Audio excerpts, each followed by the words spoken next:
Nah hari ini hadir bersama kita bukan mohon maaf ya, bukan kami menggurui antum gitu, tapi berbagi ilmu itu boleh. Jadi saya minta maaf kalau ustazah, saya bukan menggurui antum, tapi kita berbagi ilmu, berbagi pengalaman. Sebab semakin banyak perjalanan, maka semakin banyak pengalaman. Nah, bahwasanya niat kami baik. Bagaimana apa yang kita lakukan bersama ini, Rasul mewariskan Al-Quran kepada kita. Kita juga nanti berharap bisa mewariskan Al-Quran ini kepada murid-murid kita, kepada anak-anak cucu kita, sehingga Al-Quran ini betul-betul menjadi panduan hidup mereka. Sebab sebagian ada orang yang hafiz Al-Quran 30 juz, tapi di saat dia disuruh menulis Al-Quran, dia tidak bisa. Ada orang yang bisa menulis Al-Quran, di saat dia menerjemahkan, dia tidak bisa. Padahal Al-Quran itu mampu dia membacanya, mampu dia menghafalnya, mampu dia menerjemahkannya, lalu mampu dia menulisnya, maka dia akan menjadi dai ilallah, akan menjadi juru dakwah. Dia tidak terpaku dengan apa yang sudah dilakukan selama ini, tapi dia mampu memberikan yang terbaik untuk umatnya, mampu memberikan yang terbaik untuk akhirat murid-muridnya. Saya berharap antum semua santri kita di saat keluar dari animah, di saat tamat dari animah, ilmu Al-Quran yang dia miliki itu bisa menjadikan alat dakwahnya, bisa menjadi tuntunan hidupnya, dan juga bisa menjadi hadir hari ini bersama kita Ustadz Adriansa. Ya, kami ada 7 saudara. Ya, yang satu sudah innalillah, sudah almarhum, dan beliau ini adalah adik saya yang nomor 6, ya, yang saya nomor 4, Bundo nomor 5, yang Ocu Iman dapur umum itu yang nomor 7. Tapi dengan takdir Allah, dengan izin Allah, Allah sudah menentukan nasib anak cucu Anda masing-masing. Allah menakdirkan saya berada di dapur 12 dengan apa yang kita duduk hari ini. Lalu Allah menakdirkan beliau berada di Wonogiri yang memimpin Mahat Ali, ya. Dan ada sebagian besar alumni-alumni kita yang belajar di sana. Di antaranya yang sudah hadir bersama kita Ustazah Mega. Dan insya Allah dia punya metode baru. Metodenya satu metode bagaimana anak itu hafal Quran, bisa menulis Al-Quran, dan juga bisa menerjemahkan Al-Quran. Hari ini kita minta beliau untuk mempresentasikan kepada kita semua, supaya nanti kita bisa menerapkan ini kepada pondok pesantren An-Hikmah. Saya melihat ini luar biasa. Kalau dia habis 30 juz luar biasa.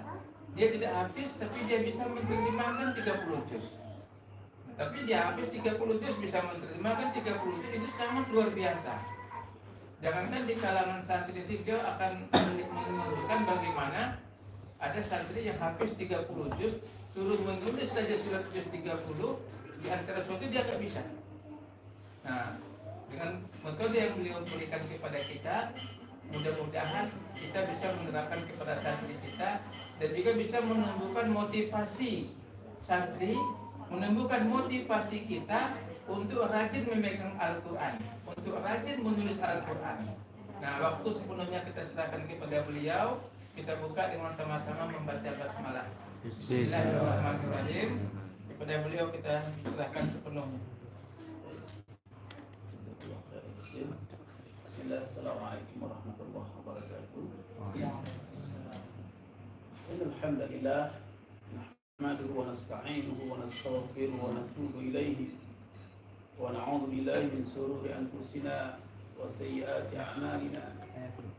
May yahdihillahu fala mudilla lahu wa may yudlil fala hadiya lahu. Asyhadu an la ilaha illallah wahdahu la syarika lahu wa asyhadu anna Muhammadan 'abduhu wa rasuluh. اللهم صل وسلم وبارك على محمد وعلى آل محمد كما باركت على إبراهيم وعلى آل إبراهيم في العالمين إنك حميد مجيد. اللهم لا سهل إلا ما جعلته سهلا وأنت تجعل الحزن إذا شئت سهلا. ربنا اغفر لنا ولوالدينا وارحمهما كما ربيانا صغارا. وقال عز من قائل أعوذ بالله من الشيطان الرجيم بسم الله الرحمن الرحيم إن الذين يتلون كتاب الله وأقاموا الصلاة وأنفقوا مما رزقناهم سرا وعلانية يرجون تجارة لن تبور ليوفيهم أجورهم ويزيدهم من فضله إنه غفور شكور. وقال رسول الله صلى الله عليه وسلم إن الله يرفع بهذا الكتاب أقواما ويدع به الآخرين. رواه مسلم. صدق الله وصدق رسوله الكريم. Asatizah yang dirahmati Allah, alhamdulillah bersyukur kita kepada Allah di malam hari ini, di sela-sela kesibukan dan lelah serta letih antum, kita ditakdirkan oleh Allah bisa bermajlis. Mudah-mudahan majelis kita ini menjadi majelis yang mengundang rahmatnya Allah. Amin. Majelis yang mentautkan, yang menguatkan hati kita untuk menjadi pribadi sebagai khadimul Quran, sebagai hamalatul Quran. Kita tahu bahwa keutamaan yang paling mulia itu ada pada Al-Quran, dan hidup ini tidak ada artinya, bahkan endingnya akan mengantarkan kepada kebinasaan manakala kita jauh daripada Al-Quran. Kemudian salawat dan salam kita kirimkan buat junjungan kita Nabi besar Muhammad sallallahu alaihi wasallam, mudah-mudahan kita mendapatkan syafaatnya. Malam hari ini ya, saya tidak mengajari antum. Saya tahu dan saya paham yang hadir ini para hufaz, hafidh wal hafidhah. Tapi majelis kita kali ini dalam rangka berbagi pengalaman dan berbagi ilmu. Ya, bukan berarti saya lebih paham dan lebih tahu dari antum. Tapi kita berharap dengan majelis serta mentransferkan sedikit ilmu yang Allah anugerahkan dari perjalanan mengelola, menginisiasi dan mengasuh ma'had alim tahfidz Al-Quran di beberapa tempat.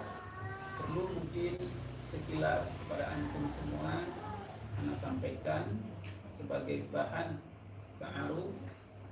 Tadi sudah disampaikan, dari sini sudah tahu kalau nama ya.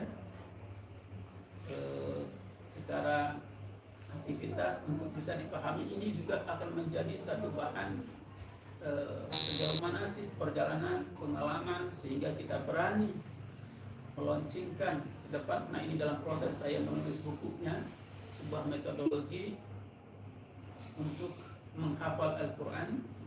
Ya, kalau hafal Al-Quran yang hadir ini sudah hafid 30 juz semua ya. Juz 30. Ya. Ya. Insyaallah ya. Alhamdulillah nih para hafiz. Ya, alhamdulillah. Ya. Antum luar biasa semuanya. Karena dengan Al-Quran lah kita mulia, sebagaimana yang Rasulullah SAW sebutkan di dalam hadis riwayat Muslim yang saya bacakan tadi. Tapi itu akan memberikan pengaruh yang sangat luar biasa manakala apa yang kita hafal dan kita tahu itu kita ngerti makna yang terkandung di dalamnya. Begitu pula Al-Quran, ya, dahsyat banget yang akan mampu merubah mindset seseorang di dalam memandang dan melihat dunia serta potensi yang Allah anugerahkan kepada kita semua. Itu kan kita tidak tahu, itulah yang menjadikan banyak potensi terpendam yang tidak memberikan banyak kemanfaatan kepada kehidupan. Padahal kita tahu Rasulullah mengatakan khairun nas anfa'uhum linnas. Sebaik-baik manusia itu adalah ya, banyak manfaatnya untuk manusia yang lain. Nah, dengan Al-Quran inilah sebagai masdar talaqi, ya, akan memberikan dan memunculkan potensi terpendam. Jadi saya ya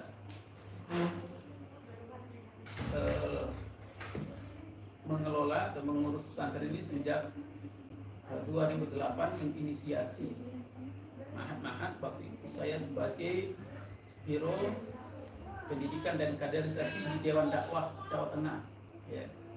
Dewan Dakwah Jawa Tengah menginisiasi, mengedukasi, ya, bagaimana melahirkan sebuah mahat ali, apa saja yang harus dipersiapkan sampai 2013.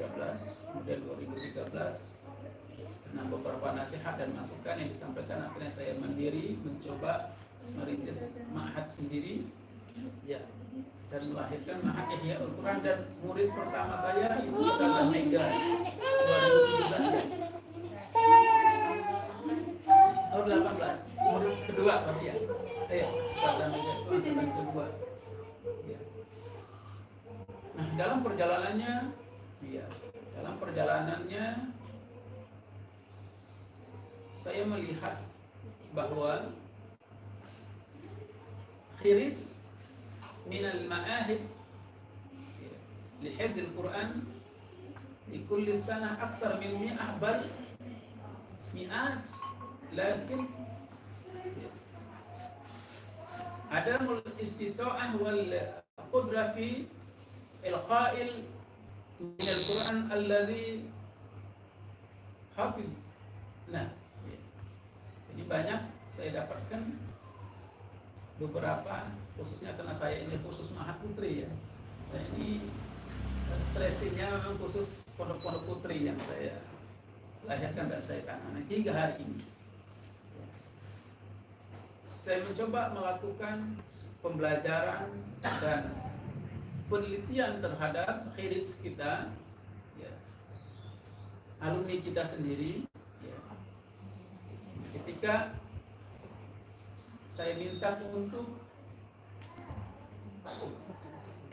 menuliskan apa yang mereka hafal, ini menjadi catatan besar. Ternyata banyak apa yang ditulis tidak sesuai dengan apa yang dihafalkan, apalagi maknanya. Mungkin kita biasa membaca surat Al-Fatihah, bahkan disuruh menulis surat Al-Fatihah yang hafal 30 juz, itu santri saya sendiri ya. Hafal 30 juz sekali duduk. Yang saya tes, tulis surat Al-Fatihah. Dia hafal, tapi nulisnya ini. Nah, akhirnya berangkat dari beberapa kasus-kasus seperti itu, saya berpikir, bukankah ya, Al-Quran itu akan mampu memberikan perubahan pada seseorang ketika dia tidak hanya sekedar membacanya. Bukankah di dalam surat Muhammad ayat 24? Nada Mega? Muhammad ayat 24. Laila. Afala yatadabbaruna al-Qur'ana am ala qulubihim aqfal. Ayat ini sering kita baca. Ayat ini hafal kita. Bahkan sering kita baca. Bagi yang sering membacanya. Tetapi mereka tidak memahami makna yang terkandung di dalamnya. Sehingga ini tidak mampu memberikan sebuah perubahan terhadap apa yang dia baca. Nah, berangkat dari sini, sesuatu yang sangat mengkhawatirkan dan menakutkan adalah ketika Allah mengatakan di dalam ayat itu, afala yatadabbaruna al-Qur'an. Apakah kamu tidak mentadabburi Al-Qur'an? Am ala qulubin aqfal? Atau memang di dalam hatimu itu telah tergembok, atau hatimu itu sudah terkunci. Aqfal jamaknya kufur, ya. Apa kufur? Kunci, gembok. Bayangkan kalau hati yang sudah tergembok, namanya hati ini kalau sudah bermasalah, yang lain akan ikut masalah. Nah, berangkat dari itu, ya, akhirnya bersama dengan Dengan ayat yang lain saya lihat banyak sekali memberikan isyarat kepada kita. Tidak sedikit Al-Quran yang di akhir ayatnya berbunyi apalah ta'qilun, apalah yatadabbarun, apalah tatazakkarun, ya. Padahal Al-Quran itu sudah Allah jamin, walaqad yasarnal Qur'an lidzikri wa hal min mudakkir. Diulang sebanyak 4 kali dalam satu surat. Ada apa? Kalau kita cuma hafal, mungkin tidak banyak pengaruhnya kan? Cuma hafal saja. Tapi ketika kita tahu, mengerti mana, kenapa, ada apa kok diulang sampai 4 kali dalam satu surat, ada apa? Oh, saya pikir, ya Allah, ini berarti ada sesuatu yang sangat luas dan bahkan sudah kita pahami semua. Al-Quran itu merupakan salah satu rukun, ya, rukun iman itu adalah beriman kepada kitabullah, ini kepada Al-Quran dan kitab-kitab yang lain. Tetapi keimanan kita hanya baru sebatas lisan, hifdzul lisan. Maka saya sering menekankan, dan Ustazah Mirza masih ingat, saya sering menekankan di kelas, kita bukan hanya melahirkan orang-orang yang hanya hifdzul lisan, walakin hifdzul makna wa hifdzul amal. Bukan hanya hafal, ya, daripada lafaz Al-Quran saja, tetapi kita juga hafal daripada makna, artinya menjaganya, memahaminya, mengetahuinya makna daripada ayat Al-Quran. Anak kalau boleh bertanya, antum semua ini yang kemarin sudah pernah ujian sekali untuk 30 juz Ustazah Mega, anak tanya, antum anak suruh tulis, yakin tidak kira-kira di antara 30 juz, ya, anak kasih tulis, suruh tulis, yakin tidak betul?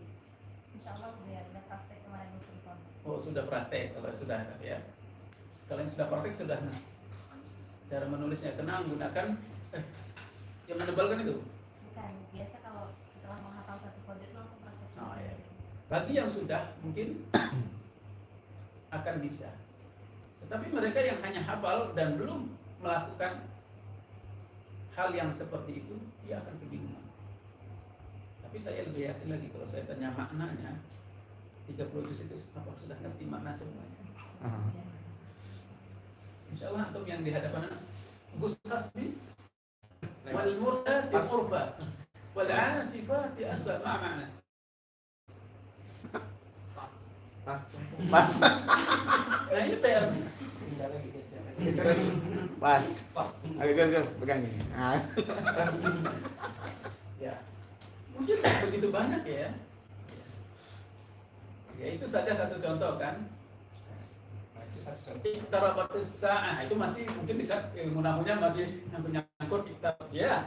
Nah, dia melihat akar katanya iktarabat ya dari korab. Oh dia bisa. Tetapi kalimat-kalimat yang ya, asing dihafal, nah, itu kesulitan. Nah, berangkat daripada kasus-kasus yang seperti itulah, saya mencoba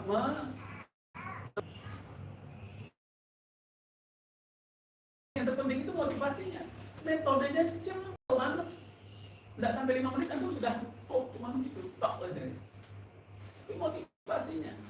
Nah, selain daripada itu, bukankah Al-Quran sudah sebutkan kepada kita di ayat kedua di dalam surat kedua? Ustaz? Al-Baqarah. Zalikal kitabul la raiba fihi. Nah, berangkat dari ayat inilah. Ya. Berangkat dari salah satu ayat dari sekian ayat-ayat yang lainnya yang menjadi pijakan. Karena kita ingin sebagaimana Rasulullah berkata, Rasulullah tidak pernah berkata dan tidak adalah perkataan Rasulullah kecuali wahyu yang Allah wahyukan kepadanya. Surat apa Gus? An-Najm. Ada jenis ayat In huwa illa wahyu. wa ma yantiqu anil hawa In huwa in huwa illa wahyu yuha. Kita ingin seperti itu. Belum lagi kalau ini saya kaitkan dengan gerakan kemandirian umat dalam urusan ekonomi. Wah ini akan luar biasa lagi. Ya nanti kita akan lihat mengapa ini sangat luar biasa. Ya. Sebelum kita masuk ke sini, kembali. Ya. Di ayat kedua, surat kedua ini kita hafal. Coba kita tulis. Tidak semua orang yang sudah hafal itu bisa menulisnya dengan benar. Makanya perlu metode ini. Tidak semua orang yang sudah bisa menulis dan menghafalnya dan dia paham artinya. Begitu pentingnya metode ini. Kemudian di ayat yang lain kita lihat dari sisi keutamaannya. Dalam perspektif pahala, ya, dalam perspektif pahala. Ketika kita membaca Al-Quran, apa kata Nabi? Wala aqulu alif lam Man harfun. qara'a harfan min kitabillahi falahu bihi Hasanah. hasanah. Bikul hasan. Fal hasanatu bi asyri amsalha. Wala aqulu alif lam mim Harfun. walakin Alifun harfun lam harfun mimun. Masya Allah. Kita hafal di hadis, tapi terkadang kita tak tahu makna terkandung di dalamnya. Motivasi yang sangat luar biasa. Ya. Dari Rasulullah SAW. Siapa saja yang membaca Al-Quran, maka baginya ada kebaikan, dan setiap kebaikan akan dibalas dengan 10 kebaikan. Satu huruf itu dibalas 10 kebaikan. Dan aku tidak mengatakan alif lam itu satu huruf, tapi alif satu huruf, lam satu huruf, mim satu huruf. Ya. Bayangkan kalau sehari kita baca satu juz. Semua ibu-ibu one day one juz biasa ya. Bahkan mungkin one day 3 juz ya. 5 juz. 5 juz. Yes. Pagi juz jambu, siang juz tomat, sore juz tomat ya. 3 juz. Karena dia ingin jaga kebugaran. Bayangkan kalau one day one juz kita lakukan menjadi daily activity, kebiasaan harian kita, ya, aktivitas harian kita. Berarti satu juz berapa huruf? Satu Banyak. juz. Banyak. Kalikan aja Imam sedikit, ya. Syafi'i sedang hitungnya. Artinya kalkulasi matematikanya 10 kali taruhlah 1000 misalnya ya. Oh, Jadi Allah. 10.000 pahala. Itu kan kalkulasinya manusia. Kalkulasi Allah Allah yudhaifu liman yasha. dilipat gandakan. Itu perspektif ajr min indillah. Bahkan al-hasanah dalam hadis riwayat Ibnu Mas'ud dikatakan apa? Ya.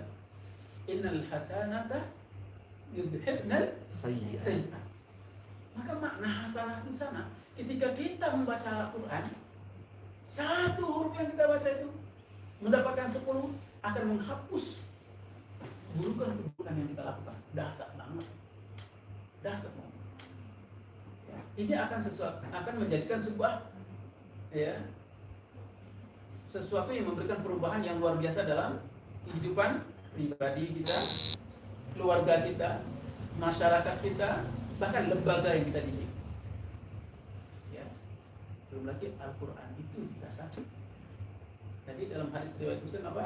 Innallaha yarfa'u bihadzal kitab aqwaman wa yad'u bihi akharin. Masya Allah.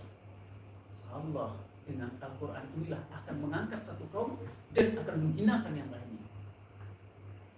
Ingat antum semua, Al-Quran diturunkan kepada Rasulullah melalui siapa? Malaikat Jibril. Malaikat yang ditugaskan oleh Allah menurunkan Al-Quran.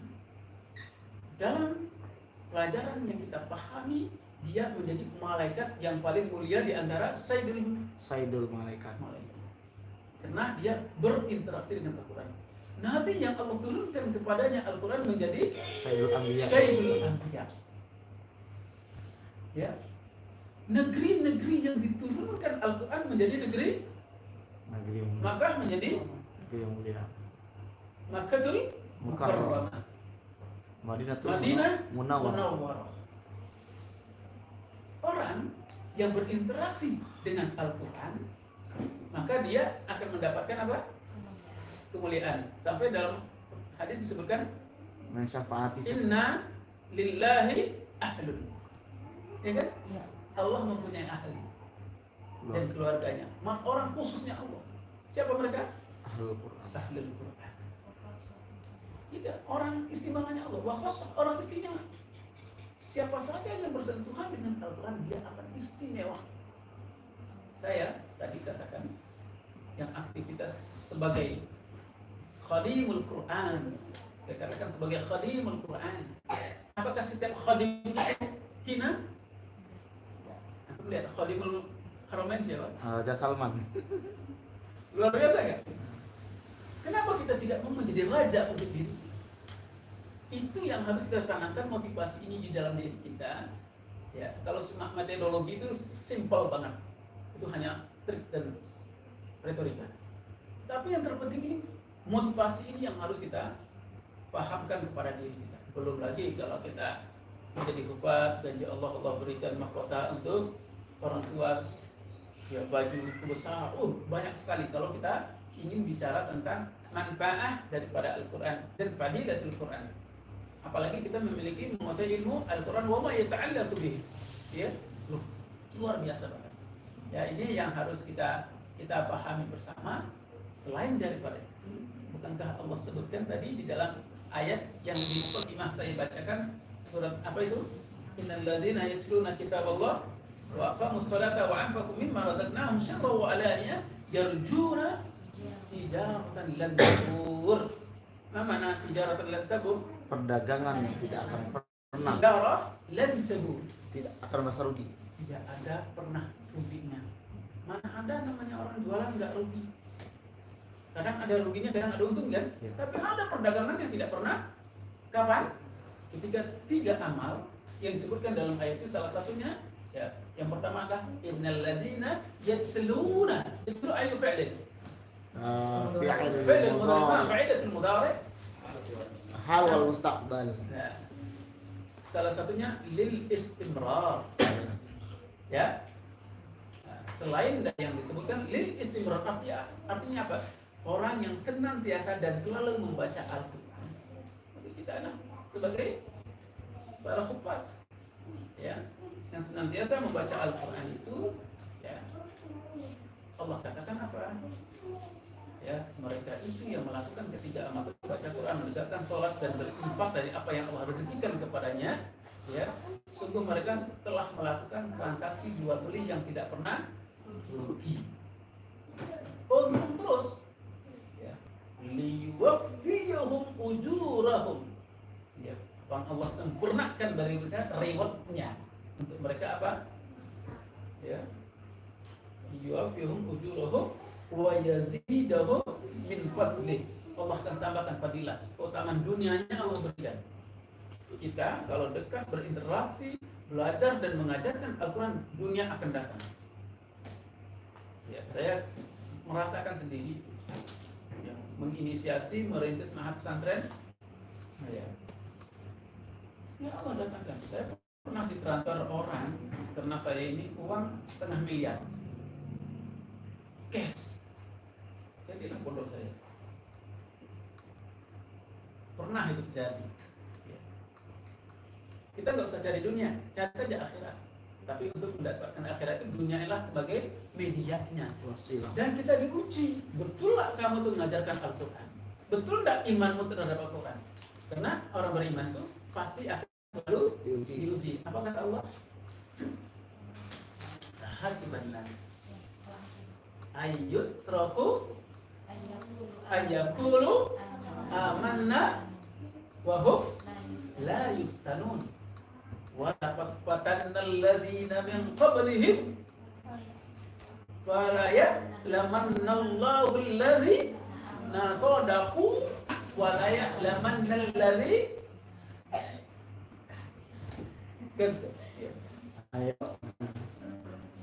wala ya'lamanna alladhina walaqad fatanna alladhina min qablihim fala ya'lamanna Allahu alladhina sadaqu wa la ya'lamanna al-kadhibin. Ayat ini kan kita hafal. Tapi kalau kita enggak tahu maknanya, enggak ngaruh teman kita. Tapi ketika kita hafal kita tuh ya Allah, ternyata imanku ini kenapa? Ya. Ketika kita tahu Allah katakan ahasiban nas, apa manusia itu mengira ayyutraku, mereka dibiarkan begitu saja, ayyakulu, mengatakan kami sudah beriman kepada Allah wa hum la yuftanun, sementara mereka tidak akan diuji. No, orang beriman itu pasti akan diuji. Walaqad fatanna allazi, Allah ingin mengajarkan kepada kita Sejarah. melihat sejarah masa lalu orang-orang yang imannya benar itu diajarkan. Loh, berarti Al-Quran ngajak kita untuk jalan-jalan tentang ya perjalanan orang-orang sebelum kita, bagaimana akibat bagi mereka yang beriman yang benar dan iman yang dusta. Allah katakan walaqad fatanna allazi, ayu fi'lin fatanna fil ma'amil, ya. Berarti ini janjilah pasti kalau kamu orang beriman kamu pasti akan uji. Pasti. Maka jangan pernah mengeluh dalam apalagi ngurusi mahal.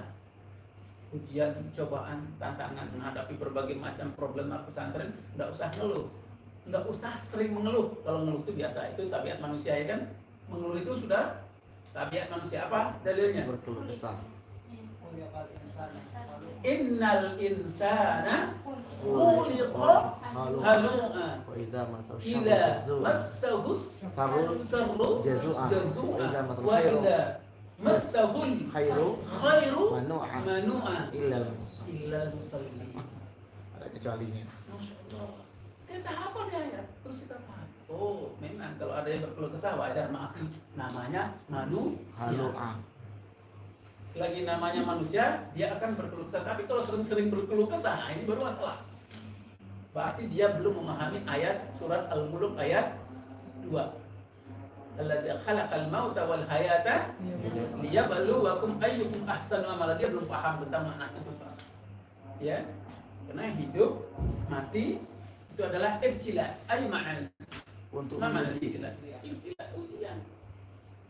Nah, ujian Allah berikan itu Allah ingin kasih tes kepada kita, bagaimana respon kita. Allah inginkan agar responnya adalah ahsanu amala. Ujian hidup, ujian susah, ujian santri, skill dan segala macam itu ibtilah bagi ustaz-ustaz. Apakah kita akan meresponnya, respon yang memberikan edukasi yang lebih baik kepada anak, atau respon yang malah memberikan edukasi tidak memberikan perubahan yang baik. Kita kalau sudah hafal tuh Quran, paham maknanya, Anda akan melihat permasalahan, baik masalah diri Anda sendiri, keluarga Anda, dan masyarakat, santri Anda sendiri, Anda akan tahu. Ya. Akan bisa menyelesaikan permasalahannya. Itu ini saya rasakan dampak daripada metode ini untuk diri saya. Dalam menjawab problemnya sudah ada dalam Al-Quran. Nah, itu masalah apa sudah ada dalam Al-Quran. Kenapa kita ini tidak bisa menyelesaikan masalah yang kita hadapi? Karena Al-Quran yang kita ngaku iman kepadanya La nafham. tidak kita pahami dengan baik. Metode ini sangat sederhana. Ya. Nah ini ya yang harus kita pahami, bahwasanya orang beriman itu pasti akan diuji. Ya. Selagi ada iman dia akan diuji. Ingatlah ujian dari Allah itu adalah tanda dan caranya Allah.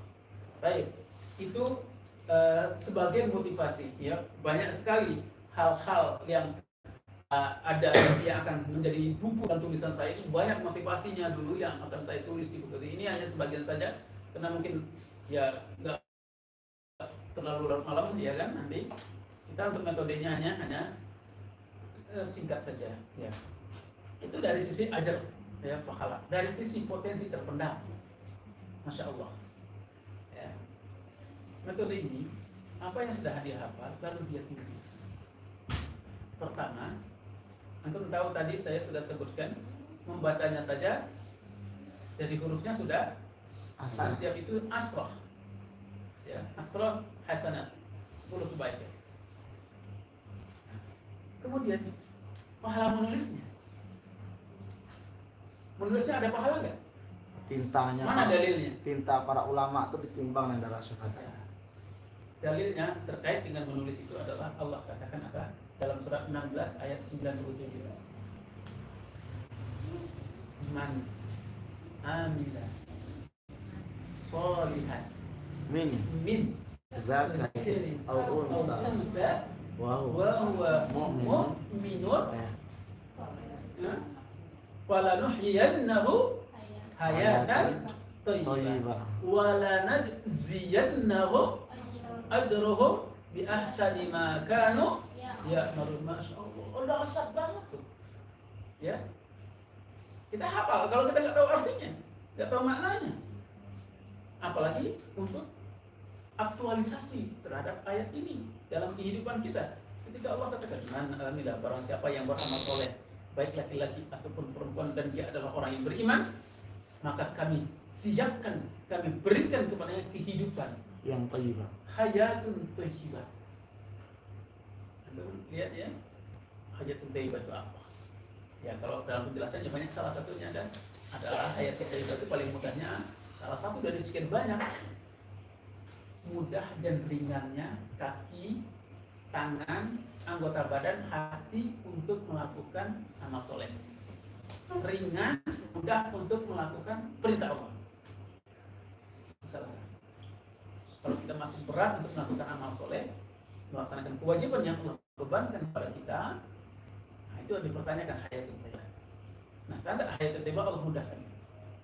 Ya, rezekinya halal, kerjanya tempat yang menjaga sekali dari perkara-perkara akan menjerumuskan kepada hal yang subhat, ya, punya istri-istri yang solehah gitu kan, punya anak-anak yang soleh-solehah gitu kan, insyaallah itu di dunia Allah akan berikan.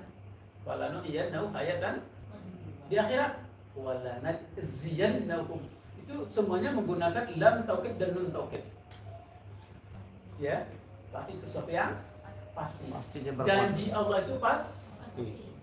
janji Allah itu pasti dan tetap. Kepada siapa? Kepada orang beriman, bukan kepada orang Islam.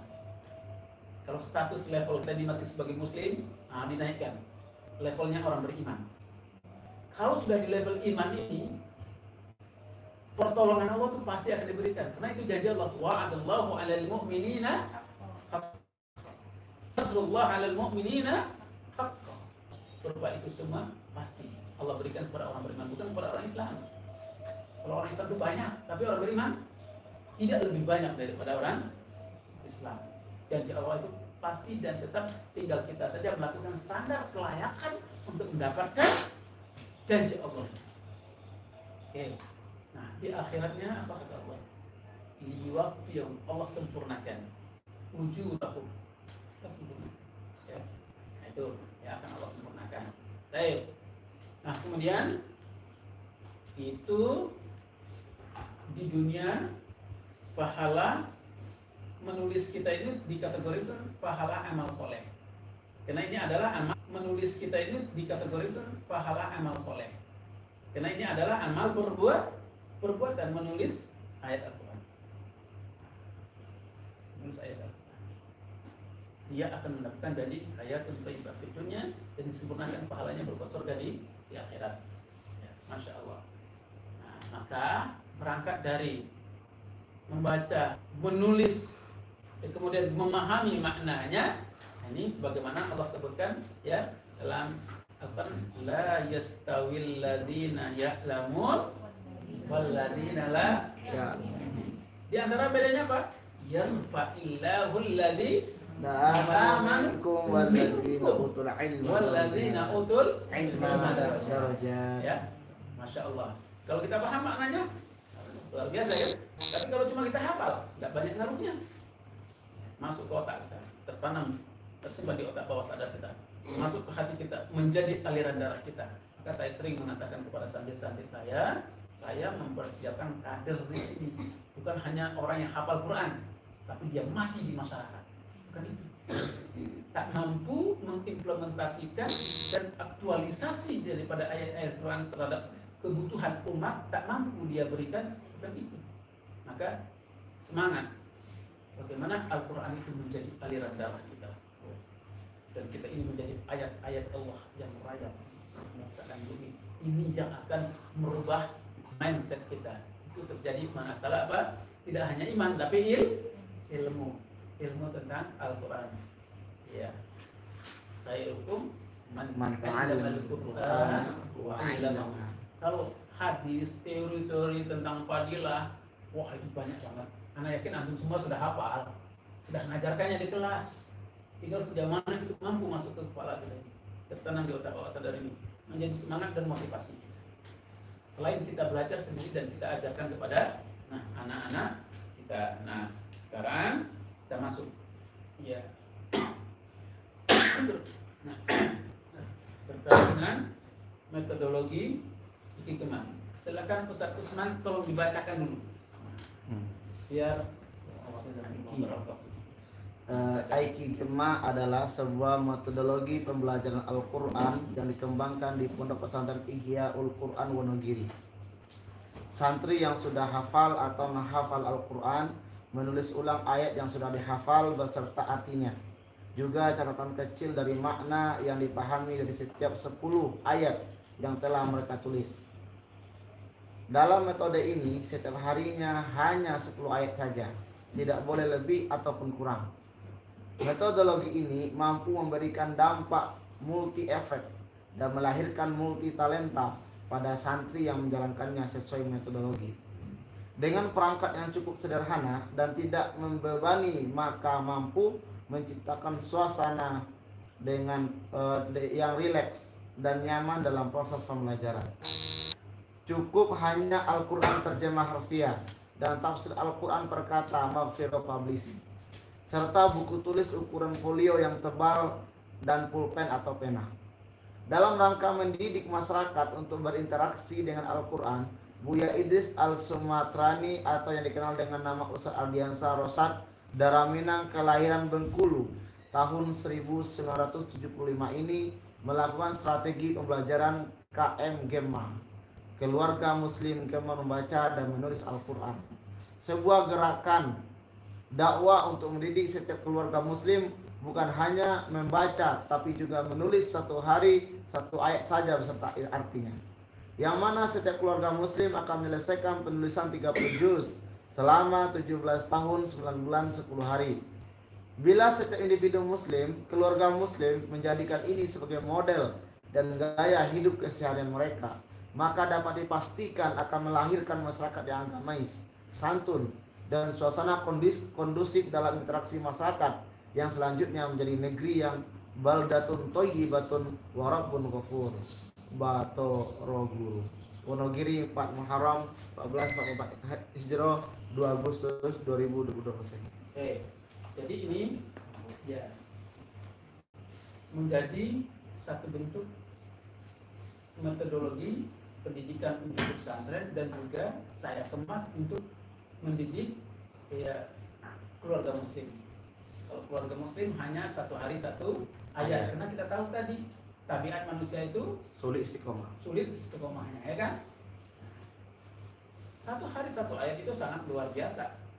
Bayangkan masyarakat kita. Kemarin saya tes langsung di Gestaklim yang ada di Solo. Saya suruh maju menulis surat Al-Fatihah juga salah. Al-Fatihah saja. Saya tanya arti juga tidak. Ya. Tetapi ketika kita coba, Masya Allah, satu hari satu ayat dia lakukan. 30 hari 30 ayat, tidak saja dia hafal, dan nanti maknanya dan bisa menulisnya. Dan ternyata menulis itu juga 15% memori kita itu ada di ujung jari. Begitu saja dengan hafal, terus kita tulis. Ini akan memberikan daya dorong, daya ingat kita lebih. Padahal mereka biasa setiap tahunnya baca Quran khatam, apalagi di Ramadan bahkan sampai 10 kali khatam baca Al-Quran. Tapi kualitas keimanannya tidak banyak perubahannya. Selesai Ramadan begitu lagi, selesai Ramadan begitu lagi. Tapi ketika kita edukasikan pola metodologi seperti ini, Masya Allah, ya selain hafal, dia tahu artinya, mempengaruhi mindset dan pola pikirnya. Nah, baik. Nah, kalau untuk di Ma'had itu sehari 10 ayat, karena memang itu program dan kurikulum, ya, sehingga dia akan menyelesaikan dalam masa hampir 2 tahun kalau sehari 10 ayat, ya. Bisa di gambar tadi, ya, di situ ada keterangannya. Kalau satu hari 1 ayat, maka akan diselesaikan berapa? 17 tahun 7 bulan. Tapi yang berat itu adalah istiqomah. Tetapi bila mana ini menjadi sebuah kurikulum ketetapan yang ditetapkan di lembaga, maka ini akan bisa terlaksana. Dengan kita mencoba ya, mengaturnya dengan materi-materi pembelajaran yang lain. Nah, berangkat dari metodologi itu, akhirnya saya mencoba menata ulang untuk menjadi sebuah kurikulum yang akan kita buat RPP-nya, segala macamnya ketika kita akan mengajarkan metode ini. Ya, itu ada pengembangan-pengembangannya. Baik, kita lihat bahwa Allah juga sudah menjanjikan kepada kita, walaqad yassarna fil Qur'an, ya, walaqad yassarna al-Qur'an lidzikri fahal memudakir. Itu janji Allah, pernyataan Allah. Ya, sesungguhnya menghafal Al-Quran itu mudah. Tetapi kalau kita tanya kepada orang sulit, berarti kita telah mengisi apa yang Allah katakan. Ini keyakinan. Ya, keyakinan ini, kemantapan iman dan hati kita kepada Al-Quran ini yang terkadang masih banyak tidak dipahami karena tidak mengerti. Allah sendiri mengatakan demikian. Kenapa kita katakan sulit? Sebenarnya bukan sulit, kitanya yang tidak istiqomah menghafal. Dulu dimahatkan sebentar-bentar apa? Sariawan, migrain, ya, asam lambung, macam-macam lah penyakitnya. Ya kan? Susah Ustaz, sulit Ustaz. Bukan susah dan sulit, kita sendiri yang tidak istiqomah. Padahal Allah menyatakan sungguh Allah ya telah memudahkan. Kan dizikri mudah bagi belajar dizikri. Ya. Bagi yang mau hafal.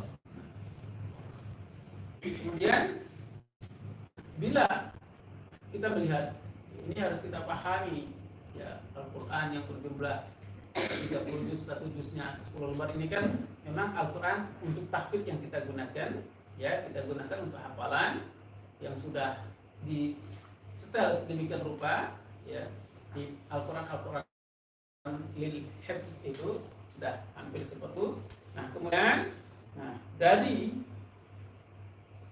metode ini diharapkan nanti akan mendapatkan dan melahirkan output yang sangat luar biasa. Nah, bagaimana cara pembelajarannya? Misal, ya.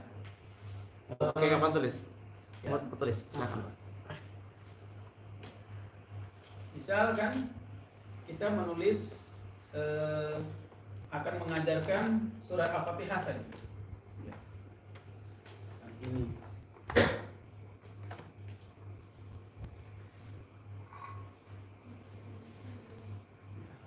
Al-Fatihah. Yang akan kita ajarkan pertama dalam metode logi hikmah ini. Nah, saya sampaikan dulu hikmah.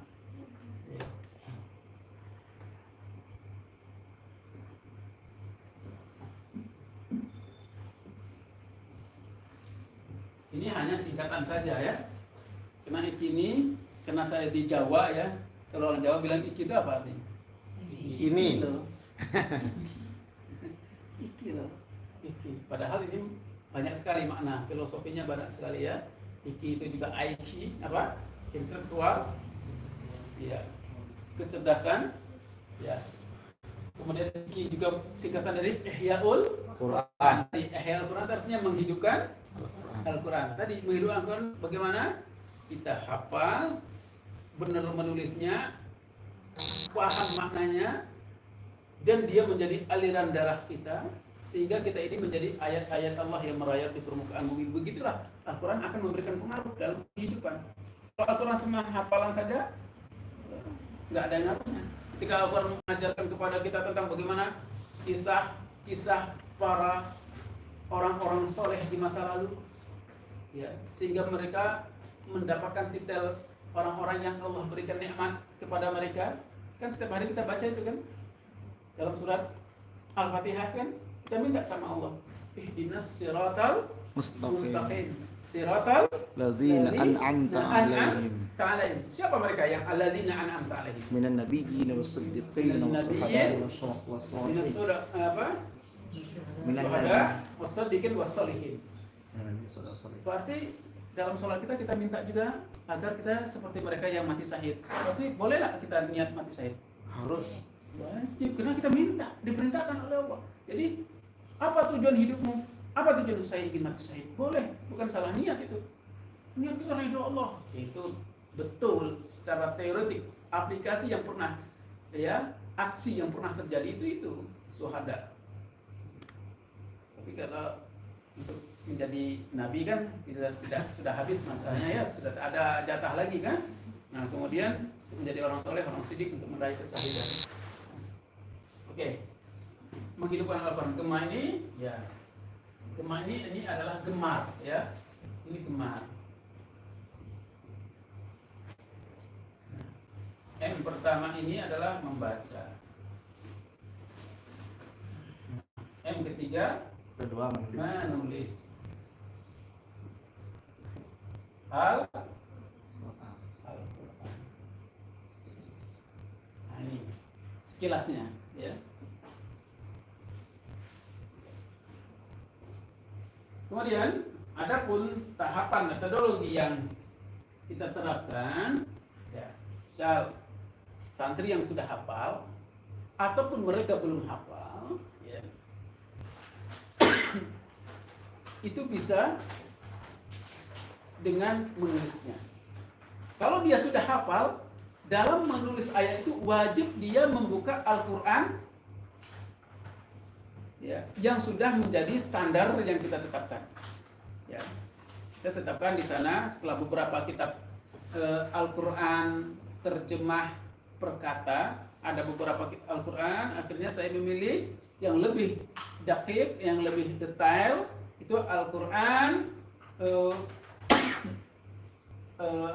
Maghfirah Publishing itu ya, tafsir Al-Quran perkata, itu yang saya pakai. Tapi tempat lain silakan saja menggunakannya. Itu hanya kembali kepada masing-masing apa yang ada Al-Quran perkata yang dimiliki. Ya, nah, mereka menulis ayat setiap hari 10 ayat dari apa yang sudah dihafal. Nah, contoh kita ambil misalnya mereka menulis di surat Al-Fatihah saja lah, ya, bagi contoh.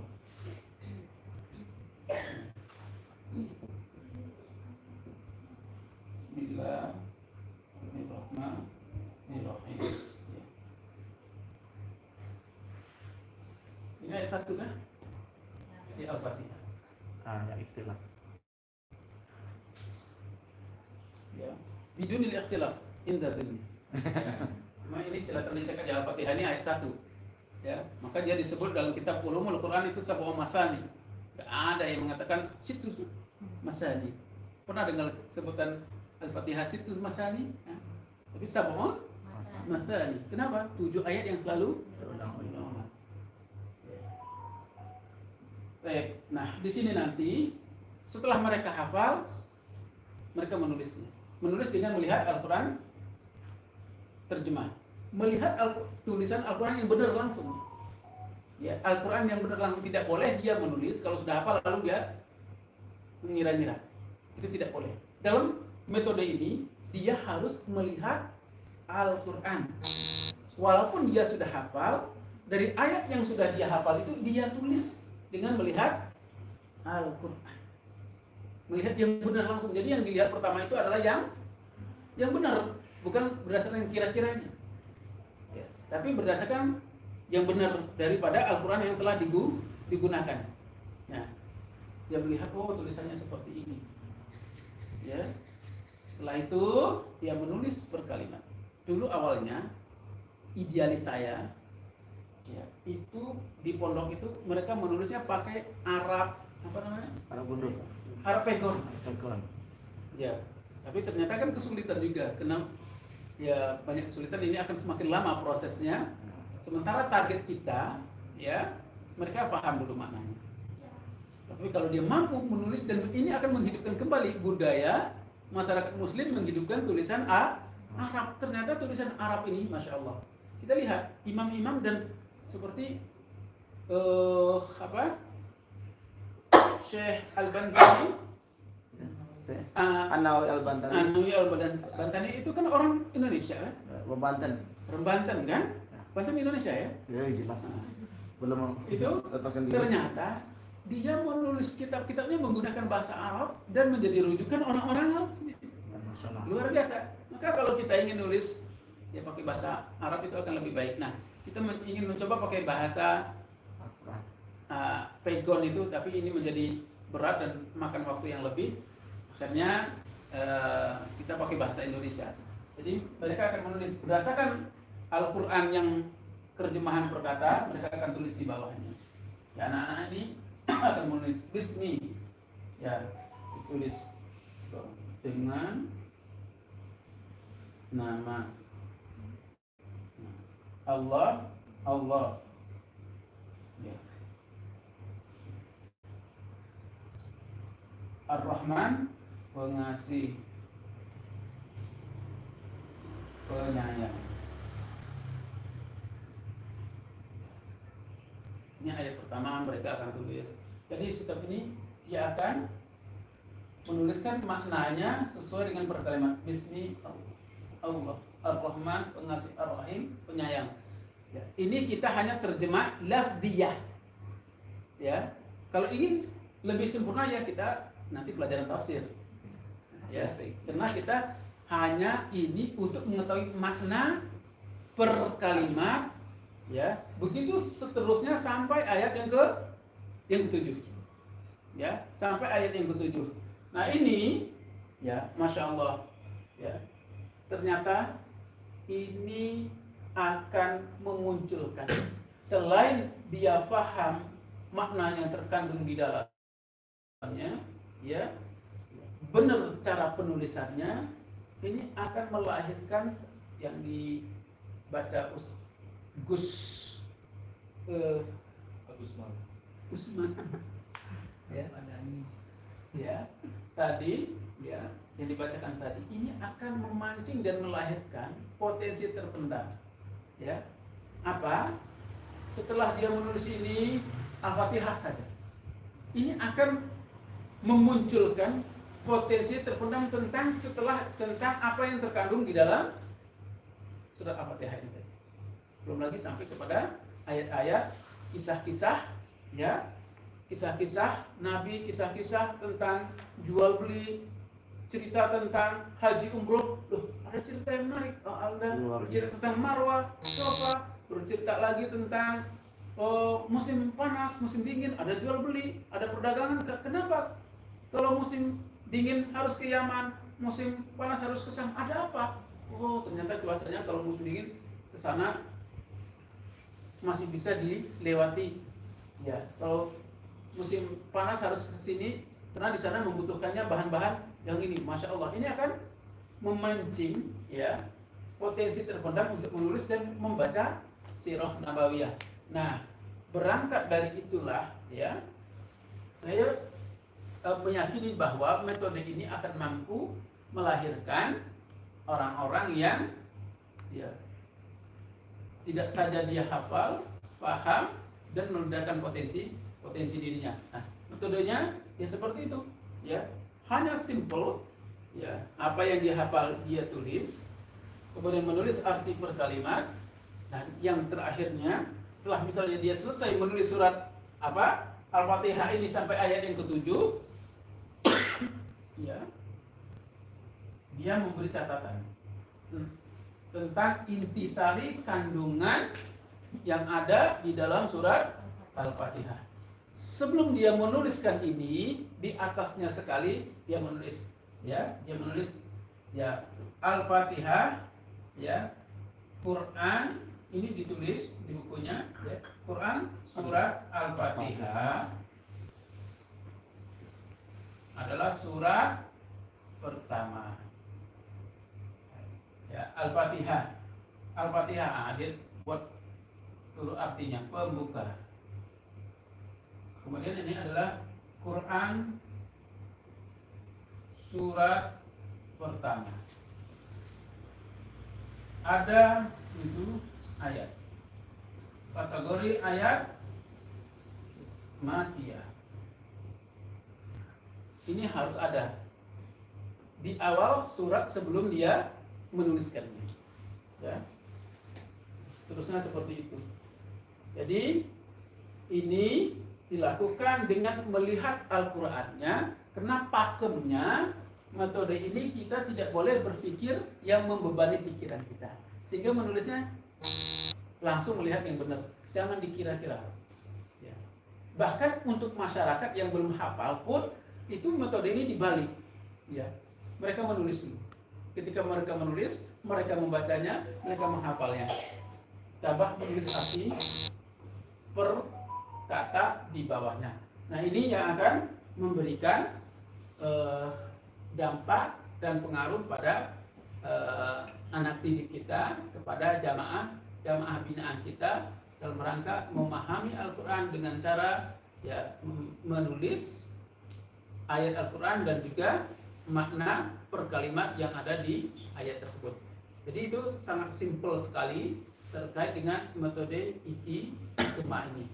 Ya, itu yang bisa saya sampaikan. Ya, sekilas tentang metode Iqi-Gema ini. Monggo mungkin kalau ada yang perlu ditanyakan. Fadhol. Metodenya hanya seperti ini. Tanya aja. Oh, panggil Bu ya. Ya, mau tanya ini Bu ya. Apa namanya? Anak-anak yang mengikuti program Iqi-Gema ini, apakah mereka natural langsung menulis atau ada pembekalan baik apa namanya itu khot terlebih dahulu? Ya. Jadi metode Iqi-Gema ini adalah metode yang tadi saya katakan pakemnya adalah berpikir yang tidak menjadikan beban pikiran. Paham maksudnya? Kita kadang-kadang berpikir saja sudah jadi beban pikiran. Pernah ngalami? Mikir saja sudah jadi beban pikiran. Kita tidak begitu. Kita nggak mau berpikir yang membuat beban pada pikiran kita.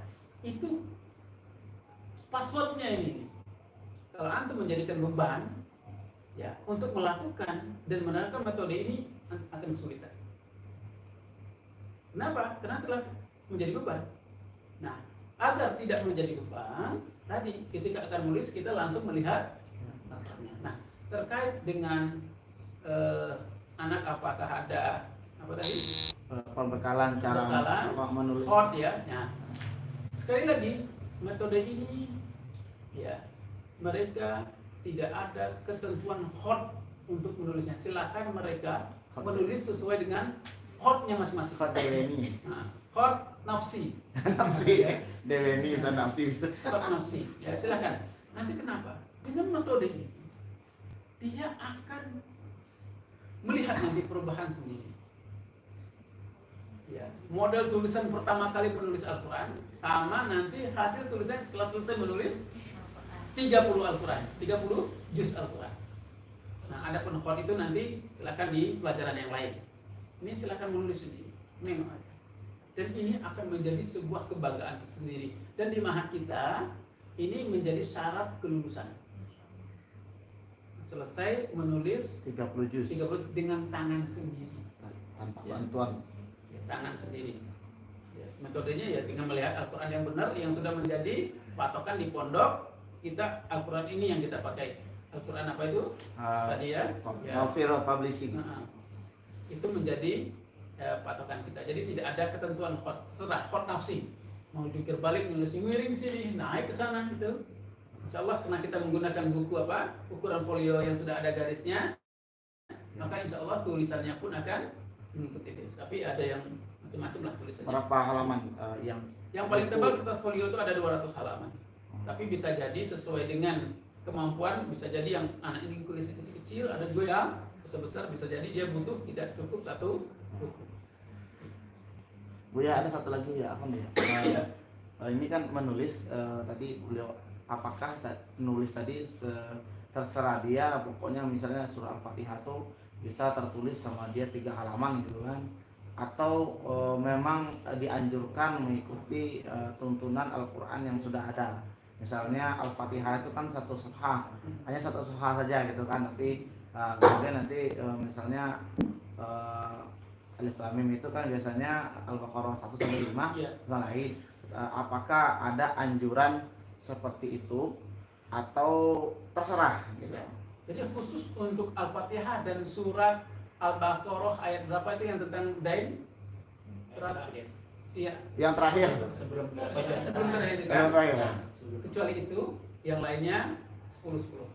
Oh. Cuma itu kan panjang banget itu kan, satu lembar satu wajah sendiri, ya kan? Nah itu satu halaman itu Satu saja ayat. itu, Iya. wah, itu sudah banyak sekali kecuali Al-Fatihah dan itu. Maksud anak tuh gini Ustaz, yang aturan safha tadi apakah 10 ayat itu satu safha atau mengikuti tuntunan yang ada di Al-Quran itu, sehingga nanti kalau di Al-Quran yang asli ayat ini safha misalnya 300, nah, berarti yang ditulis sama anak didik kita itu atau kita sendiri itu juga 300. Ada misalnya anjuran seperti itu atau bebas yang penting nulis. Ya. Nah, kita dalam metode ini mereka diharapkan bisa menulis sebagaimana di Al-Quran, sehingga ini akan memberikan pengaruh dan daya ingatnya sesuai dengan apa yang di Al-Quran. Kalau mereka menulis itu dengan sesuai dengan apa, tidak sebagaimana yang tadi, itu akan mempengaruhi dan memperberat untuk daya ingatnya terhadap Al-Quran, karena itu akan mempengaruhi pojok sekian, ayat sekian, juz sekian, halaman sekian, itu sangat mempengaruhi. Itu ya Allah. Ya. Silakan, mungkin ada. Kalau anak ada yang kemampuannya dia sekali satu halaman baru setengah atau satu halaman, apakah dia harus paksa juga menulis untuk satu halaman itu? Yang 10 ayat. 10 ayat ya. Standarnya 10. Ya. Jadi untuk metode ini adalah tekanan kita adalah menulis ayat. Menulisnya setiap hari. Kalau untuk pondok, untuk santri kita tetap 10 ayat. Apakah dia hafalannya lebih dari 10 ayat satu hari itu ataupun kurang dari 10 ayat, dia tetap menulisnya. Tapi kan ada satu halaman itu cuma 3 ayat kan? Ada. Nah, terus gimana? Apa sebagian sekarang? Makanya tadi kita sampaikan bahwa untuk beberapa ayat yang panjang-panjang, contohnya tadi kecuali Al-Fatihah, itu kan hanya 7 ayat kan, satu lembar saja, dan surat berkaitan dengan utang tadi yang satu lembar, itu kita kecualikan. Nah, adapun nanti ayat yang dalam satu lembar itu ada 3 ayat, ya kan? Misalnya, nah itu tetap mereka nanti akan kita berikan ketentuan menulis 10 ayat itu, tetap 10 ayat. Sebab itu nanti juga akan memberikan pengaruh terhadap target yang akan kita, walaupun itu nanti menjadi lebih lama, banyak lagi. Dan itu bisa menjadi satu tantangan bagi mereka, bahwa karena ada yang 10 ayat cuma pendek-pendek saja, ada yang 10 ayat itu menjadi satu tantangan, menutupi istilahnya kalau bahasa orang disubsidi oleh itu. Yang kemarin yang 3 An-Najm kan sedikit pendek-pendek itu kan enak di sana nanti. Itu Ustaz. Walaupun mungkin di sana ada plus minusnya, tapi ini menjadi satu bentuk SOP untuk metode Iqigma ini seperti itu.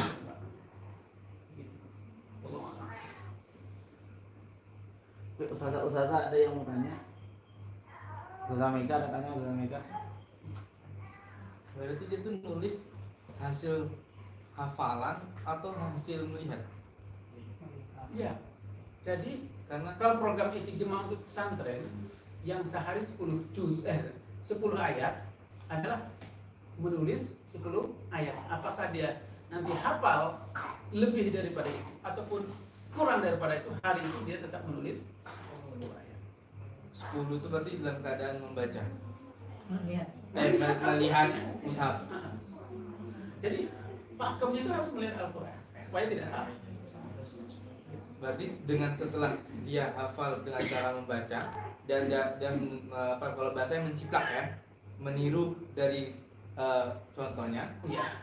Ketika dia udah meniru, kemudian dia bisa menuliskan kembali dengan ujian kayak tadi di Wonogiri, harus menulis syarat kelulusan. Nah, pertanyaannya ketika dia menjadi syarat kelulusan itu, dia hanya menirukan dalam keadaan membaca menyontoh atau Masalah memang dia kelulusan itu menulis? hasil tulisan 30 juz itu Iya. setelah dia selesai itu menjadi syarat. kelulusan. Berarti hasil tulisan dari hafalan awal. Nah, dari awal. Berarti bukan berarti dia tulisan dari standar hafalan kemudian dia mensalin udah dicocok-cocokkan kan dia udah dimutabakokan dengan kalimat Kalau tersebut. hafalan 30 juz, setoran hafal 30 juz itu pasti wajib ya. Ya. Soalnya dulu pernah juga itu ada pondok yang mirip juga tuh kata Ustaz Pandai ceritakan dulu sempat punya penggambaran seperti ini juga maka dengan tafsir. Nah teringat juga ada pondok di daerah Subang itu dia metodenya hafal 3 ayat tulis dalam keadaan tidak meniru. Nah makanya dia tuh dia hafal langsung dia tulis. Kalau dia salah dia harus hafalin lagi kata-kata apa susunan kalimatnya baru dia tulis. Jadi ketika dia tuh selesai dia tuh bisa menulis lagi walaupun dalam keadaan dari awal tanpa melihat. Iya. Sama seperti ini nanti hasilnya akan seperti ini. Tetapi kenapa kita ingin melihat? Kita tidak ingin dia menulis itu berdasarkan dengan dia kira-kira salah apa. Kita ingin yang pertama kali dilihat itu adalah yang Benar. benar. Karena itu akan mempengaruhi. Jadi jadinya itu kayak skripsi ya. Ya, Beda. skripsi itu enggak apa, pokoknya dia punya karya tulis, pernah menulis Al-Quran dengan tangannya sendiri.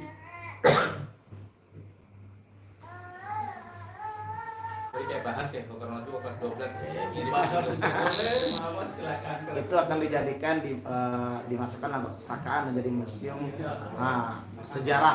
Oh, iya. Ya, bahwasanya pondok ini telah Itu mengeluarkan. pesantren. Ya, Ya. Kalau untuk masyarakat ini akan sangat luar biasa sekali. ya. Karena masyarakat kita mungkin di dapur 12 ini ketika semuanya masyarakat setiap rumah sehari menulis satu ayat, berarti kan kampung itu adalah kampung yang dia rumah-rumah itu menulis Al-Quran. Al-Quran satu hari satu ayat. Bayangkan kalau kampung dapur 12 seperti itu, maka ini disebut kampung yang beriman dan bertakwa kan? Nah kalau kampung ini begini, kampung sebelah sana begini, kampung sebelah sana begini, maka menjadi apa? Kelurahan yang Ya. beriman bertakwa. Kelurahan ini seperti itu. Kelurahan sebelah juga seperti itu. Kelurahan sebelah juga seperti itu. Berinteraksi dengan Al-Quran dengan menulis Al-Quran.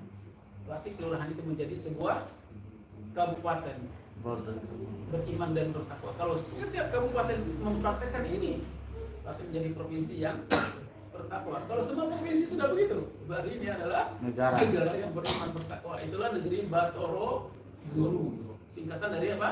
Baladun thayyibatun wa rabbun ghafur. Nah, jadi dimulai dari mana?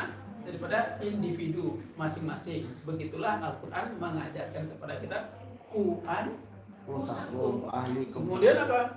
Berkembang ahli, orang-orang terdekat kita, wa ahlikum, kemudian berkembang terus masyarakat kita. Karena ada kewajiban untuk mengedukasi masyarakat.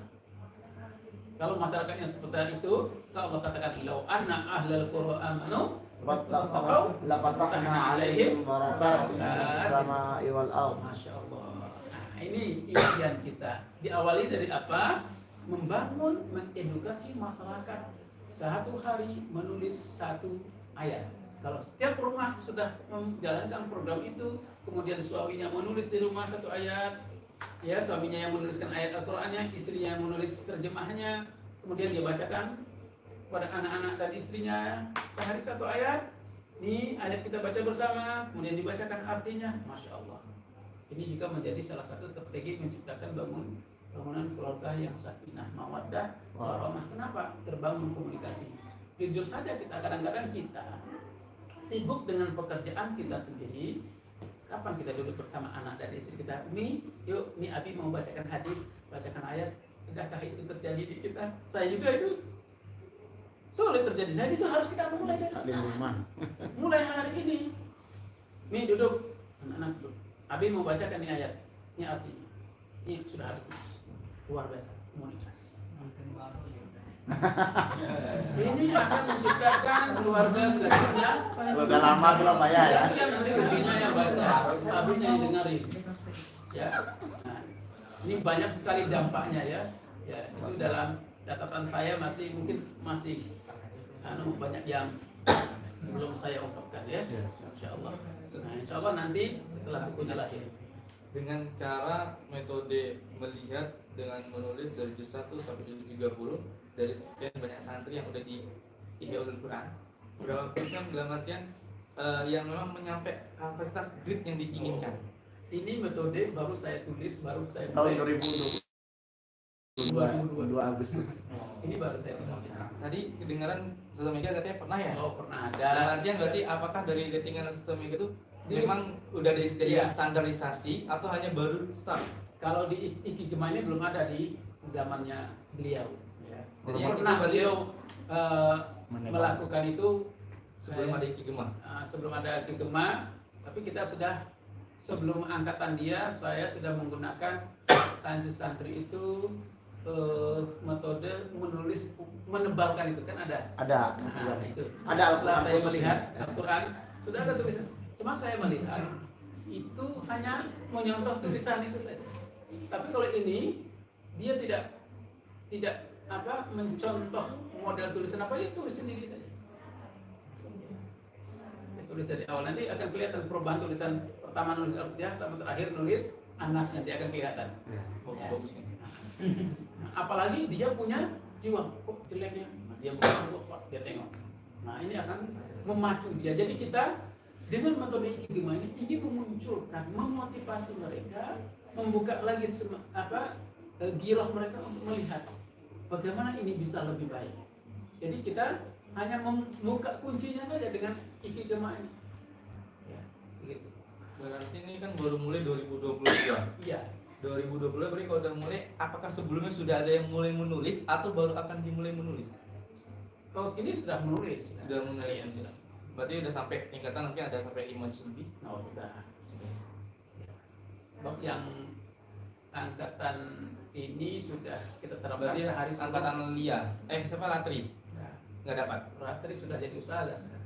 Berarti itu sebelum ada Latri ya? Setelah ada Latri. Ustazah Ratri sekarang ya. Lia juga ustazah. Untuk prakteknya mungkin ke santri-santri kita, intinya ada 3 masalah. Yang pertama, dengan padatnya program pondok yang bukan hanya menghafal Al-Quran, nah, tambahan lagi dengan menulis nanti, Iya. mungkin Akan anak-anak mengganggu terbeban Iya. fisik maupun terbeban pikiran. Betul. Yang kedua, sebagaimana tadi setiap hari harus 10 ayat dan itu dimulai dengan Fatihah, Al-Baqarah dan seterusnya. Iya. Sedangkan Al-Baqarah itu satu pojoknya, satu halamannya, itu mesti nggak ada yang 10 Iya, ayat. betul. 10 ayat itu bisa sampai 1 lembar lebih Betul. atau 2 lembar. Betul. Nah itu nanti anak terbebani dengan menulis, sedangkan dia menghafal itu, membacanya aja belum tentu kan. Iya. Nah itu masalah ketiga. Kedua, tapi masalah ketiga, anak-anak dituntut juga kalau bisa halaman yang dia tulis dengan tangan dengan halaman Al-Quran itu harus sama. Sedangkan buku kita APS itu atau 8 itu kan 24 baris. Betul. Sedangkan anak untuk menulis Al-Quran itu kalau tulisan Arab kan mungkin 1 baris sama dengan Latin kan bisa. Sedangkannya dua baris untuk dijadikan 1 barisnya Al-Quran. Iya. Itu berarti kurang dari mesti kurang. Kalau 2 berarti cuma 12 baris saja. Sedangkan Al-Quran 14 baris. Itu menyamakannya itu agak susah juga. Oke. Jadi yang pertama kita tadi saya katakan pakemnya adalah kita berpikir yang tidak membawa pikiran. Tapi kalau kita lakukan kan menjadi beban. Nah terkait kenangan itu program kita kan kurikulumnya beda dengan program tahfiz. Beda dengan Ihya Al-Quran. Tentu ini karena Ihya Al-Quran memang programnya Tahfiz. khusus itu saja. Jadi untuk pertanyaan yang kedua tadi sudah terjawab ya. Karena sana hanya khusus Al-Tahfiz saja. Al-Quran. Kalau yang selain itu kan punya materi pelajaran yang lain, materi-materi yang lain, ini beban banget. Maka disesuaikan saja. Karena sana hanya 2 tahun, di sini 6 tahun. Jadilah mungkin hanya 3 juz, mungkin 3 ayat Setengah lembar. atau berapa disesuaikan. Karena pakemnya adalah jangan jadi Beban. karena sini kan bukan program tahfiz murni istilahnya. Kecuali Ulia mungkin bisa. Ya.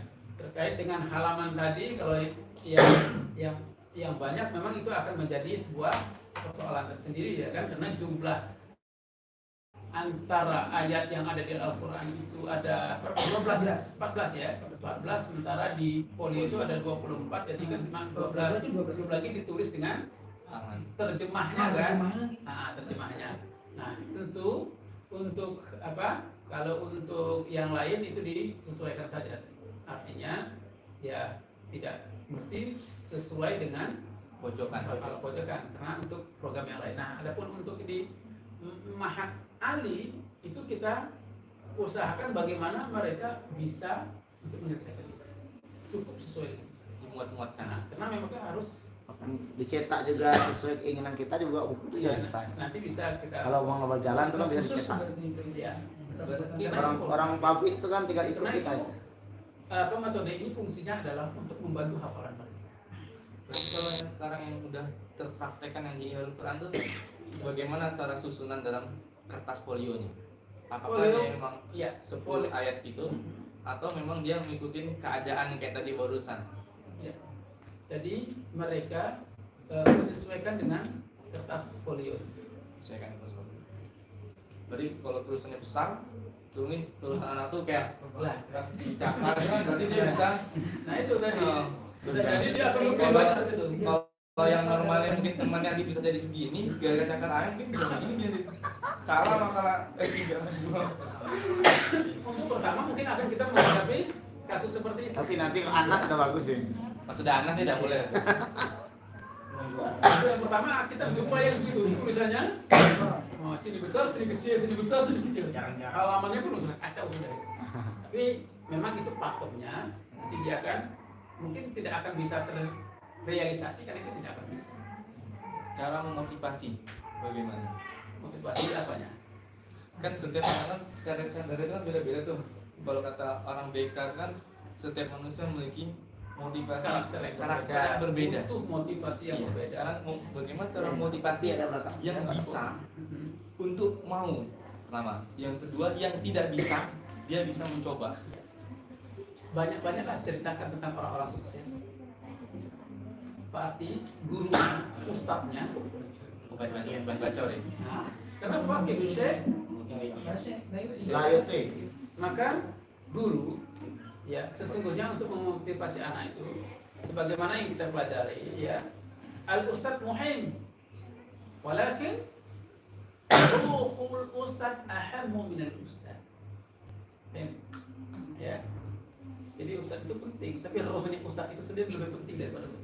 Kan disebutkan dalam kaidah tarbiyah wa ta'lim at-tariqah ahammu minal madah gitu ya tariqah metodologi itu lebih penting daripada materi yang disampaikan metode itu lebih penting sehingga tersampaikan ya. Walakin al-ustadz ahammu min at-tariqah ustadz lebih penting metodologi gimana pun kalau ustadz ya tersampaikan walakin ruhul ustadz ahammu min al-ustadz kita ngajar tapi tidak pakai ruh kita bukan hati kita yang ngajar lah ya kan Pakai disyai layote ya. karena yang kita inginkan adalah kebarokahan daripada ilmu bukan hanya sekedar mengisi otak kita dengan teori-teori hanya sekedar bisa teori bisa retorika yang cantik tetapi kosong daripada apa nah ini kita bukan mendidik anak-anak kita karena saya katakan bahwa bagaimana Al-Quran ini betul-betul menjadi aliran darah kita dan ini menjadi ayat-ayat yang merayap di permukaan bumi dengan apa? Hibdul lafzi, hibdul makna, wa hibdul hawa. Nah, tentu tidak semudah apa yang kita lakukan, tapi yakinlah jika ada kemauan Pasti ada jalan. pasti ada cara. Tapi kalau sudah tidak punya kemauan, punya 1001 alasan. Orang sukses paham proses, orang gagal banyak proses. Insya Allah. Itu yang harus kita lakukan. Ya, impossible is nothing ya. Tidak ada yang tidak mungkin tinggal kita. Ya, do best, be the best. Ya, lakukan yang terbaik. Insya Allah. Menjadi Allah. Oke, saya kira itu mungkin dari Pak Kiai ada closing statement atau apa? Alhamdulillah, alhamdulillah. Guru yang baik itu adalah guru yang mampu mengajar 1 kali. Tapi setelah itu anak akan belajar 10 kali. 1. Guru yang baik itu adalah guru yang dirindukan oleh muridnya. Jadi malam itu dia nggak bisa tidur Dia hanya menginginkan besok jam pertama dia ketemu dengan gurunya. Dan itu jarang yang dimiliki hari ini. Yang ada, kalau bisa nggak ketemu sama ustadz tuh besok. Lari. Kalau bisa nggak ketemu. Kalau bisa saya relasi tidak masuk. Nah, kita mencoba hari ini. Saya juga menyadari ya setiap manusia itu Allah beri kelebihan kekurangan masing-masing. Apa yang dia miliki saya tidak miliki, dan apa yang itu miliki mungkin saya juga tidak miliki. Tapi apapun yang kita miliki bersama, lalu kita lakukan bersama sesuai dengan skill yang kita miliki, maka proses itu akan terjadi. Nah, motivasi buat kita semua, mulailah dari rumah antum masing-masing. Kalau umur saya sekarang 53 tahun, ada kalau yang pertama 17 tahun. Satu hari satu ayat. Kalau saya melakukan itu, dan yakin pasti masih bisa. Kemauan itu yang tidak ada pada kita, kadang membuat semuanya jadi tidak bisa. Berarti kalau 50 tambah 17, 53 ada berapa tuh? 70. Masih ada waktu. Ayah saya udah umurnya 87. Ada ke nomor panjangnya? Ada potensi umur panjang untuk menyelesaikan tugas ini. Itu buat saya. Nah, buat antum gitu. Yang antum setiap hari berada bersama Al-Quran. Ya, tidak mesti harus pengantin baru, tidak mesti pengantin lama pun kalau mau ada pasti keinginan itu terjadi gitu. Tapi kalau pengantin baru lebih indah lagi. Insya Allah, ya kan? Mulailah dari Anda. Kalau Anda ingin memulai, Anda akan berusaha tetangga Anda, murid Anda dengan apa yang antum inginkan. Ini tertinggi ya. Nah, buat An-Nikmah sendiri, tidak ada yang tidak mungkin. Tinggal membagi-bagi temanya saja. Mungkin maghrib bisa dimasukkan program ini, anak membawa Al-Quran, lalu membawa buku, lalu menulis di situ. Tidak mesti 10, mungkin bisa 7, mungkin bisa 5. Yang terpenting sewaktu dia pulang ke rumahnya ada yang dia banggakan sama orang tuanya gitu. Ya, ini tulisan tanganku ya Al-Quran, yang hari ini tidak kita temukan lagi di rumah kita masing-masing. Jangankan di rumah santri, di rumah kita pun para ustaz nggak ketemu gitu. Nah, mulailah dari kita. Kalau mulai dari kita apa bahasa? Ibda bin nafsi. Nah, mulai dari kita sendiri, ibda bin nafsi. Kalau antum lakukan itu semua, mungkin kita tidak jadi kabur amatan gitu. Lakukanlah. Saya optimis antum bisa. Kalau antum menjadi yang terbaik dalam memahami, membuat yang diinginkan tadi, mungkin antum akan melahirkan generasi atau santri-santri yang terbaik. Mengejar target 30 juz sekian tahun, mengejar target tapi pulang ke rumah dia tidak bawa apa-apa, yang dibawa cuma HP. Tapi di rumah HP-nya yang dia jadikan andalan utamanya. Tapi kalau dia sudah punya catatan sendiri, dan bagi kita, maaf ya, kalau kita sudah jadi kakek nenek nanti, ini yang kita banggakan sama anak cucu kita. Ini waktu Atok mondok, waktu Atok masih hidup, inilah tulisan tangan Atok. Hari ini mungkin kalau ada 1000 orang di Indonesia yang bisa melakukan ini, berapa orang gitu. Nah, mungkin An-Nikmah mulailah lakukan itu. Saya malah beringinkan An-Nikmah itu, Al-Quran itu menjadi Madinatul. ya pokok yang diajarkan, baru selebihnya alatnya. Ini kadang-kadang sebagian besar pondok pesantren terjadi selalu alat yang dibaca, alat yang dipelajar, intinya yang mau dipelajari itu tertinggal. Nah, mulailah dari sekarang, insya Allah kita berharap beliau nanti mungkin dalam sekian bulan beliau hadir dan memberikan lagi motivasi, mungkin mengevaluasi keberadaan kita. 3 bulan sekali beliau ke Batam, lalu menanya, Ustadz Gani, 3 bulan nih, mana catatan tangan Al-Quranmu? Kenapa? Maaf, kita adalah orang yang paling malu kalau disuruh tampil untuk menulis dengan status yang kita miliki. Jujur, saya disuruh tulis belum tentu bisa. Misalnya Al-Hakumut Takasur, tulislah yang benar. Kira-kira siapa yang berani? Saya kasih 1 juta besok bonus. Nggak apa-apa, kita nggak usah malu-malu. Sebab udah berapa ayat tuh, ajrunya apa pahalanya kan lebih besar lagi saya dapat nanti. Silakan ambil spidol. Ini pembuktian. Mereka berani. Ya Ustaz Usman pun nggak ada masalah, silakan. Baiknya tidak ada masuk hitungan. Yang kedua, coba Ustaz Usman silakan. Belum takik. Hah? Belum takik. Kan itu luar kepala tuh. Bisa nggak benar? Ya nggak masalah. Ustaz Aziz Islah silakan. Kalau saya yakin saya salah tulis. At-takasur saja. Al-hakumut takasur hatta zurtum hatta terakhir. Sampai habis. Silakan Ustaz Islah.